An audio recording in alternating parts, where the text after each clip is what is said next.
क्या आप लोगों ने कभी सोचा है कि आखिरकार हमारा पूरा ब्रह्मांड इतना परफेक्ट कैसे है?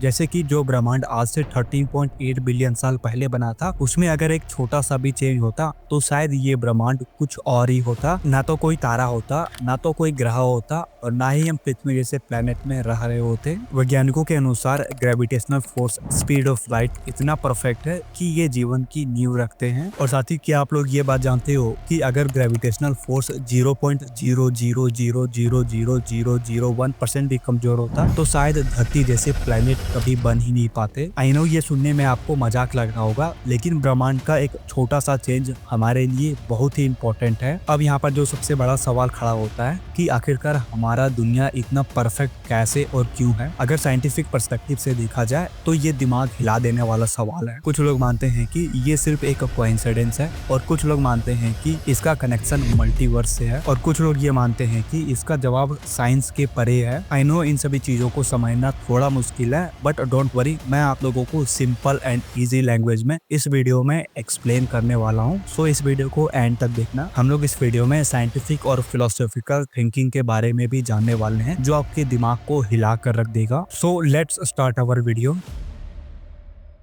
हमारा ब्रह्मांड इतना परफेक्ट है, इसी वजह से आज हम लोग जीवित है, वरना हमारा इस ब्रह्मांड में कभी अस्तित्व ही नहीं होता। जैसे कि मैंने आपको बताया कि ये कोई कोइंसिडेंस तो बिल्कुल भी नहीं हो सकता। इसके पीछे छुपे हुए हैं कुछ नियम और कांस्टेंट जो ब्रह्मांड को इतना परफेक्ट बनाए रखने के लिए जिम्मेदार है। अब आप लोग सोच रहे होंगे कि आखिरकार ये कांस्टेंट्स क्या होता है। अगर मैं आप लोगों को इसका बेस्ट एग्जांपल दूं तो वो है ग्रेविटेशनल कांस्टेंट। ये तो आप सभी लोग जानते ही होंगे कि ग्रेविटेशनल फोर्स की वजह से तारों का निर्माण होता है, और इन तारों में वो केमिकल एलिमेंट बनते हैं जो किसी भी लाइफ को फॉर्म करने के लिए बहुत ही इंपॉर्टेंट होता है। आप जरा इमेजिन कीजिए कि गुरुत्वाकर्षण बल थोड़ा सा भी कमजोर होता तो तारे कभी अपने गुरुत्वीय खिंचाव की वजह से जल ही नहीं पाते, और अगर गुरुत्वाकर्षण बल थोड़ा और अधिक रहता तो तारे जल्द जलकर खत्म हो जाते। और इस छोटे से परफेक्शन ने जीवन के अस्तित्व की नींव रखी, जिससे कि आज हमारा एवोल्यूशन हुआ है। इसी तरह ब्रह्मांड के ऐसे काफी सारे कांस्टेंट्स हैं, जैसे कि चार्ज ऑफ इलेक्ट्रॉन,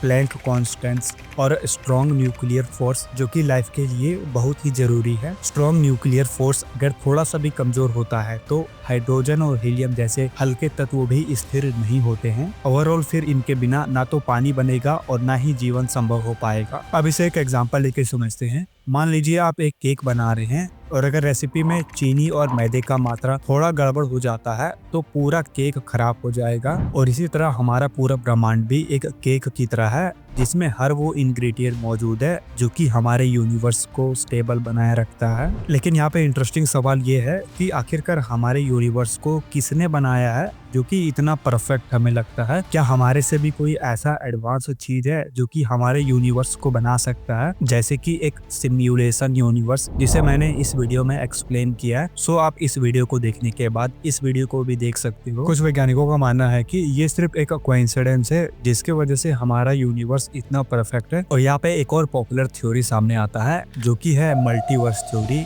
जिसका कहना यह है कि हमारे ब्रह्मांड जैसे कई अनगिनत और ब्रह्मांड मौजूद है, और उन्हीं अनगिनत ब्रह्मांड में से एक ब्रह्मांड में हम रहते हैं, और करोड़ों अरबों ब्रह्मांड में से एक हमारा ब्रह्मांड है जो कि इतना परफेक्ट है, और बाकी सारे जितने भी ब्रह्मांड है वो उतना परफेक्ट नहीं है। ये सभी चीजें अगर एक कोइंसिडेंस है तो वैज्ञानिक की दृष्टि से देखे तो हर चीज के पीछे कोई ना कोई कारण जरूर होता है। और जब बात रहा पूरे ब्रह्मांड की परफेक्शन की, तो ये सवाल और गहरा हो जाता है कि क्या ये सब बस एक रैंडमनेस का खेल है। क्वांटम फिजिक्स के अनुसार ब्रह्मांड के छोटे छोटे कण जैसे कि इलेक्ट्रॉन अनिश्चित तरीके से चलते हैं। इनका कोई एक सटीक पैटर्न नहीं होता है कि इन्हें इधर से उधर मूव करना है, या फिर कोई एक फिक्स जगह नहीं होता है जहाँ पे वो मूव कर सके, और इनके मूवमेंट का सटीक भविष्यवाणी कर पाना इम्पॉसिबल है। और यहीं पे इंटरेस्टिंग बात तो ये है कि यही लाखों छोटे छोटे कण मिलकर एक निश्चित चीज का निर्माण करते हैं, जैसे कि एक स्टार। अगर हम लोग ओवरऑल बात करें तो हमारा ब्रह्मांड इतना परफेक्ट है, इसी वजह से आज हम लोग अपने ब्रह्मांड में मौजूद है। हो सकता है कि हमारे जैसे कई और अनेक ब्रह्मांड मौजूद हो, जैसे कि मल्टीवर्स थ्योरी में हम लोगों ने बात किया, और हमारे जैसे कई अनेक ब्रह्मांड बने होंगे, लेकिन वो उतना परफेक्ट नहीं होंगे, जिस वजह से वहाँ पे लाइफ नहीं होगा। और अगर शायद वहाँ पे लाइफ मौजूद होगा